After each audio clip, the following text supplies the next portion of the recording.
I don't know. Let's jump over to this next story real quick, and I'm gonna start with a meme. Oh yeah, let's do it. The meme is there's an NPC guy saying, "Who radicalized you?" And then the Chad gamer guy says, "No one. I'm just a normal person from 10 years ago." The reason I start with this for this segment is that I posted this because it's funny, and then all the progressives are like, "You're showing your true colors. We have 10 years of progress." The people in the 1950s said the same thing about interracial marriage, and then I was like, "And you know what? I'm saying the same thing about." HHS Secretary Becerra argues transgender surgeries for minors should be aided by the government. Yeah, I'm the kind of guy who's going to be like, we should expand civil rights for people and leave kids alone. And you're telling me it's progress that the government should be funding surgeries for minor sex changes? Yeah, okay, well, dude. Please I'm reference okay with saying no to the that. fall of the Roman Empire. Notice that time can pass and you can regress. Yeah, exactly. Well, this is what I want to point out. I don't know how to explain this to people, but let me try to put it succinctly. The fact that people in the past at some point opposed a good thing that ended up happening does not mean that opposing change is a bad thing in all instances. That is the dumbest possible argument you can make for your position. Oh, you're against things changing? Well, people were against civil rights. Gotcha. People were also in favor of eugenics. Yep, In the turn of progressives, and the, 1900s. not just people, the progressive movement, the left. They still are. Yep. But now it is not socially acceptable. So when I say I'm but a humble, normal person from 2012, and they say, that means you're a conservative.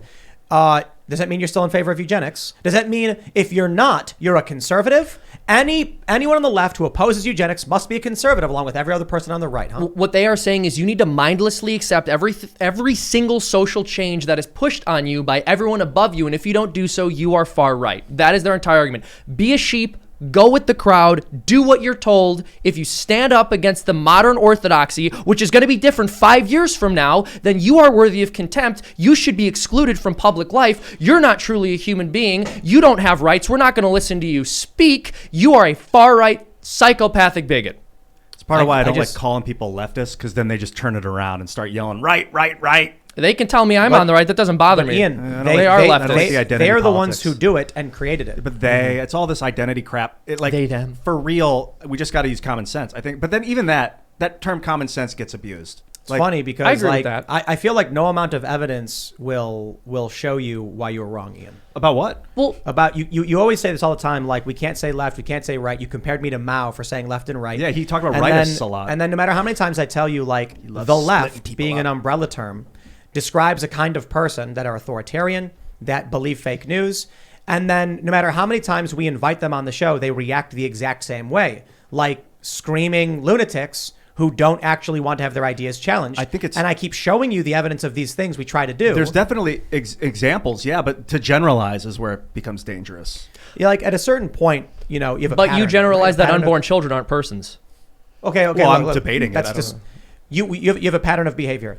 We've exhibited this pattern of behavior in like 9 out of 10 times when we've invited the so-called left onto this show. 9 out of 10 times, they behave the exact same way. They create nonsense statements, try to use the invite as some kind of own, or try to in some way attack the show so it's like, what do we do at this point? When I'm like, hey, you're a person who's pro-choice and you're very angry, would you like to come on the show? And then they say something ridiculous like, I want to punch you in the face. Well, then you're already playing identity politics. If you're like, I'm going to go after someone that's pro-choice, you're like, play it. They why put don't you the go label. after They have distanced themselves from people who believe the way that we. It's not us who's putting them in the bubble. And this is, I mean, there's studies that showed that conservatives will follow left-leaning people, and the left will not. They're able to quantify that because there is a difference, and the people that are more on the left do not consume different opinions, whereas people on the right do. Mm-hmm. They're also significantly more likely to cut someone out of their life for having different political opinions. You're talking about like radical ideologues. I mean, there are people that are like funny. that. Well, this is the difference between the left and the right. Okay, so left-wing people will go, you don't agree with every single part of my niche left-wing ideology, like my ideology that I discovered online 2 weeks ago. Therefore, you're anti-human and I can never talk to you again. And then people on the right are like, someone told me that they're okay with infanticide. Should I still be friends with them? Let me show you this from ground.news. It's called Blind Spotter. I pulled up myself. 56% of the news Timcast interacts with on Twitter leans left. 20% is center. 24% is right-leaning. Michael Malice, fairly balanced. If you look at Michael Malice's profile, you can see that it's about 45% left-leaning, maybe about 20 to 25% centrist, and then 20% right. Jack Posobiec, a conservative, gets most of his news, 2/3, from conservative sources. Yeah, 60%. Center. Vosh has no right-wing sources. So why is it that I, who have rather left-leaning policy positions, am considered on the right? Because I consume news across the board, even though I do kind of consume most news from the left. Vosh gets none of his news from the right at all. Because they're creating that. They're creating the tribe. They're the ones doing this. Yeah. They're putting the boxes. If I'm on the left, then anyone to the right of me is on the right. You got to understand that. Mm-hmm. Okay, so it's all relative. Well, so here's the thing. I wouldn't argue that it's all relative, but you're right that there's an element of subjectivity that comes in there. We see a lot of left-wing people who will say things like, oh, our political leaders on the left are actually right-wing by European standards. But even that isn't completely honest, because the stance that most of them have on abortion is far, far left compared to anything that's enshrined legally in Europe. But we need to strive for some objective standard and say, like, okay, if you support, like, you know, perverting children, if you support, like, forcing perversions onto children and killing unborn children, and, you know, even other things that aren't so necessarily intrinsically bad in that way, like just left-wing economic policy, some of those are horrible, some of those there's a discussion to have. Like, you are on the left, but they will try to argue that person's actually a moderate because from my stance they're on the left. It's like, well, you actually have to look at the political structure. A lot of assumptions and sort that to out. assume what who even they are. I don't even know what that means. That they would would think this. I'll explain it to you. So I've actually over the past 4 or 5 years repeatedly referenced these tribal data maps showing the left and the right. They completely exist. If you look at Twitter's data maps, I've done extensive reporting on the different tribal spaces, the digital, they call them digital countries or digital nations. You have like the progressives, then you have the staunch Democrats, you have the conservatives, then you have the Republicans. There's like even a difference. Then you have like marketing, which is on the border of progressive. It's really weird. Twitter marketing brands border the Democrat voter. I've done so many segments talking about all of these things. Now, I think for you, Ian, you need to look at those data maps and see they exist. It's the picture I drew of the two umbrellas pushing up against each other, where you have the right sphere of influence and the left sphere of influence. Here's Blind Spotter again. Take a look at Luke We Are Change, our good friend Luke Rutkowski. His news is perfectly split between conservative, left, and center. Wow. That's pretty balanced. I love Luke. Sour Patch Lids gets Luke. most of her news from liberal left-wing sources. Oh my. Look me up.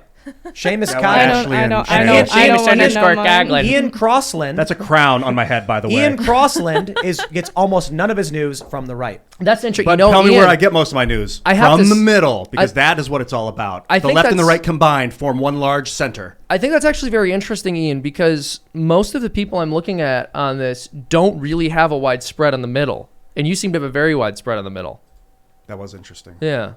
I don't know who's deciding what's right. Oh, that's not Seamus. So that is not me. Seamus _ Coughlin. That's hilarious. Not underscore? Seamus _ Coughlin, yeah. Other Seamus. _ COUGHLIN. Guess. What do you think? What percent? Yeah, see, 68% left. Look at this far right wing conservative bigot mostly interacts with left wing news sources because we know what they think. But you're right. It could just be me making fun of them. It's doing research, right? You want to know what your enemy. I mean, obviously, any good warrior wants to understand what their enemy thinks. And if this is really a social war or a culture war, you've got to go pull from all sources, and that doesn't mean you're on the left. If I go hang out with a bunch of people that want to kill babies and transgender their 6-year-olds, it doesn't mean that I'm a leftist. And if you put me in a box, if I hear you say that out loud that I'm a leftist, it's going to mess with my mind. Isn't it hilarious though that everyone instantly knows that murdering babies and transgendering children is like the left? How much more do you have to do to convince people that a group is evil? Liberal radicalism can become a dangerous ideology, and the liberal radicals in the French Revolution sat on the left side of the aisle, so that term gets applied to them. But it doesn't mean that people are in some box somewhere. You've even acknowledged this multiple times.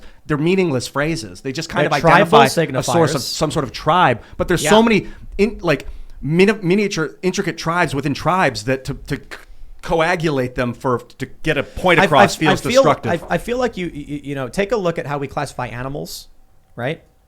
Do you know how we classify animals? Yeah, like phenotype, genotype, stuff like that. Like chordata or whatever. I'm not a biologist. I'm not a genealogist. Yeah, I think you don't understand the concept of a parent tree, right?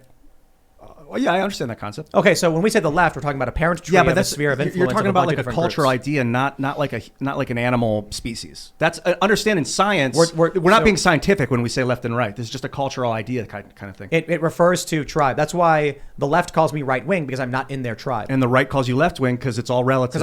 Because the right knows the political arguments, and so they look at me as my political arguments, not which tribe we're in. So the way I've described it is, at some point, we had this American sphere of influence, which had a left and a right that mostly agreed on American values and a constitutional republic. At some point, a multicultural democracy emerged to our left with crazy ideas. 2012. And they think everyone in the original sphere of influence is right wing. In that sphere of influence, the right and the left still call each other right and left. That's very dangerous too. Because they're tribal Yeah, signifiers. tribes is a very dangerous way to go. But that's the reality. It I don't- exists. It's you human can nature look at too. it like that. Tribalism's human nature. Yeah, and using those words left and right like fortify that nature, that dangerous nature of tribalism. It's just a way to explain an idea, dude. But it is a way to do it. I just don't think it's an effective way. rather And as be a journalist, distinguished. it's not an accurate way to portray like reality. No, it is. I want nothing to do with them. I'm But fine who are with them? being What is put- them? The left. What does that mean? Who? The, I left. would the say- people, I've said the this people before, who want to social teach decay. my child about sex in third grade. That's who I want So to be let's nothing like. let's talk about it very, very simply. When I come out and say kids should not be getting sex change surgery, that is overtly supported by prominent left-wing individuals. Not all of them. However, the other left-wing individuals who aren't advocating for it call me a transphobe, bigot, or a liar for calling it out. Yep. When I say Joe Biden did illicit dealings in Ukraine, and that's a fact, there are people who don't care that he did, like that he did, or will just tell me I'm a liar. But every person on that side will say, well, I don't know if that's true, but you must be right wing then. Yeah, exactly. If it goes against their tribe, you're the other. So when we talk about the left, we talk about a collection of policies and ideas that are not intrinsic among every person on the left, but they all defend it. Progressives hate neolibs. Neolibs hate progressives. These are massive generalizations. All of them, Dude, all Ian? of them hate all of them. It's like, come on, dude, you're a journalist. That's not a way to get specific about things. Ian, just because I make a general point that is true does not mean I said every single progressive hates every. You just said it. You said they all hate them and they all hate them. Progressives hate neolibs. That's a generalization. It's a fact. I am progressive as hell, man. I It don't is hate a- people. It is a fact that if you go into, I don't think you understand nuance is the problem. If you go into a room full of progressives and say, how many of you like neolibs? They'll go, boo, boo. And one person might be like, they're not that bad. What about this? We split this They're room all into booing, boys they're all and booing. girls. You think we're really going to get along if that's how we think about things in here? I don't. Yeah, know what your I point think is. if I this don't- is it's what gonna they are, immediately they, create they a are, tension. they are actually girls. Yeah, Let's get and along. we're if I'm like, very no, different. only boys get to speak now. Okay, now it's the girls' turn. Here's It's going my to create a point. division. Nancy Pelosi does not like AOC. AOC does not like Nancy Pelosi.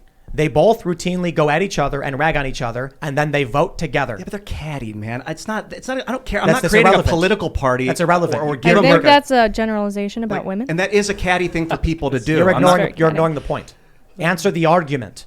They both don't like each other. They both publicly express disdain for each other. They vote together against their collective enemies. That's the problem with politics. We quantify these by saying there are two parent tribes that are opposed to each other, the left and the right.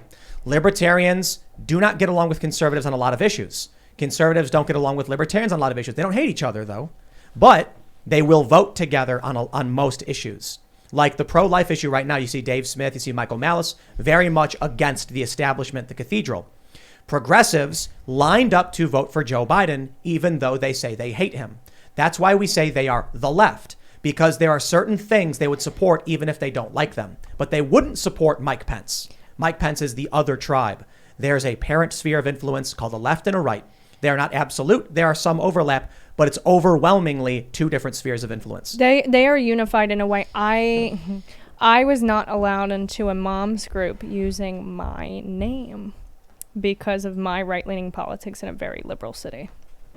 I have problems when people use past actions to define future. Like, say, I think there was a I Lydia, think that's you might the have even best. That is actually the best you got to indicator. be careful of future because behavior. okay, in the past there was like I think it was black violence statistics. There was a bunch in the past, a lot of like, it was like some random number. 20% of all these crimes were committed by this kind of person, this black people. So therefore, black people are 20% or 5 times more likely to do this than white people. But you're assuming the future based on what they did in the past. So Yeah, but they were if just someone, taking it out of hold on. context because it was Yeah. black on black crime. Ian, also, they I were think, projecting. but I don't think this argument works because you're saying that there have been unfair generalizations in the past. Therefore, we should dispense with the idea of generalizing No, altogether. I'm saying if someone made some decisions in the past, it doesn't mean that in the future they're part of a tribe. Sure, but like if there has been a consistent thread throughout the entire history of a group, such as the left, where basically anytime they've come to power, they have oppressed people. Every time they've majorly seized power on the extreme left, they've slaughtered right's done this people. too. They've- Come on, man.